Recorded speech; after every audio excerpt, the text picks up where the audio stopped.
माहित नाही. Google map असा गोल गोल गोल गोल का फिरवतोय? नवीन आहे काहीतरी. नवीन नाही ग, मला वाटतं आपण चुकीच्या ठिकाणी आलोय. हो बाबा, मला पण तसंच वाटतं. मगाशी तुम्ही पत्ता विचारलात ना, तो माणूस आपल्याला कसा विचित्र पाहत होता. म्हणू मोठ्यानं अशी एकेरी नावाने हात पडायची नसते, समजलं? अरे आपण कोकणात आलोय. कोकणच्या माणसांचा स्वभाव असतो फणसासारखा, बाहेरनं काटेरी फणस, आतून मात्र गोड रसाळ गऱ्यांसारखा स्वभाव असतो त्यांचा. मग आपण त्यांना नारळ का म्हणू शकतो ना? नारळ? हो, मी ते गाणं सुद्धा ऐकलंय. कोकणची माणसं साधी होळी, काळजात त्यांच्या भरली शाळी, एका जात त्यांच्या भरली शाळी.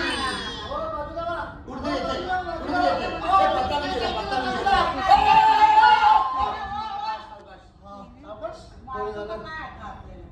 साहेब बरं झालं तुम्ही पकडलं, नाही तर हातपाय तुटून गळ्यात आले असते माझ्या. तुम्ही मुंबईची पाहुणे का? तुम्हाला कसं कळलं? नाही एवढे कपडे घालून आलात ना? कपडे घालून?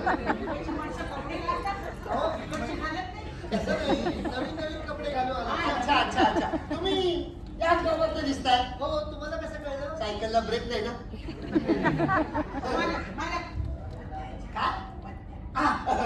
हो, जरा पत्ता सांगायला मदत करता का हो? पत्ताच सांगायचा आहे ना, द्या इकडे. ती प्रेमळ माणसं असतात, तुला सांगितलंय मी. द्या. हे काय काम आहे तुमचं?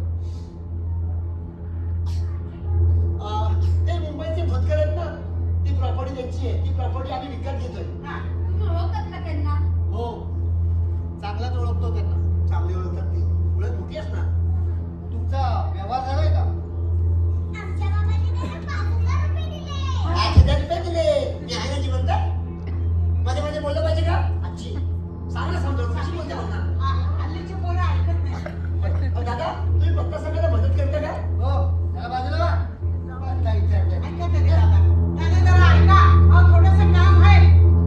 हा थोडं जरा जास्तच काटेरी होता. म्हणजे फणस नाही, नारळ खूप जास्त कडक होता. ए, गप्प बसा. आजी काय बोलतेस? मला ना लई भ्यान वाटतंय. आपण असं करू. मी काय म्हणते, आपण मुंबईला जाऊया. आल्यापासून 4 वेळा झालं. शांत बस. आता प्रॉपर्टीचा ऍड्रेस सापडेल. तेव्हा जाऊ. थांबलाय. विचार, विचार, विचार. ए, जा, जा, जा.